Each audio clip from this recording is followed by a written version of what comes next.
આપણે સમાચાર આપી દઈએ કે કોંગ્રેસમાં જૂથવાદ વકરતા શક્તિસિંહ ગોહિલ બગડા હોવાના સમાચાર છે। નેતાઓને શક્તિસિંહ ગોહિલ એક તરફ સીધો ગડકાઈથી ઇશારો કરી દીધો કે આંતરિક લોકશાહીનો તમામને અધિકાર, પરંતુ અશિસ્ત ચલાવી નહીં લેવાય।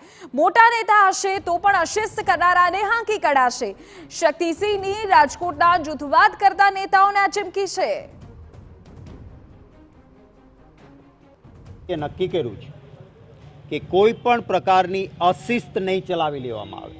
આંતરિક લોકશાહીના રીતે પાર્ટીના ફોરમમાં અંગત રીતે વાત કરવાનો બધાને અધિકાર છે, પરંતુ મોવડીઓ મંડળના નિર્ણય સામે સોશિયલ મીડિયા, પ્રેસ મીડિયા કે જાહેરમાં વાત કરશે તો ગમે તેવો મોટો વ્યક્તિ હશે, અમારી શિસ્ત સમિતિ છે, એમણે ગઈકાલે જ મને કહ્યું છે કે એમણે નિર્ણય કર્યો છે કે ગમે તેવો મોટો માણસ હશે એને એક ઝાટકે કોંગ્રેસમાંથી કાઢી નાખવામાં આવશે।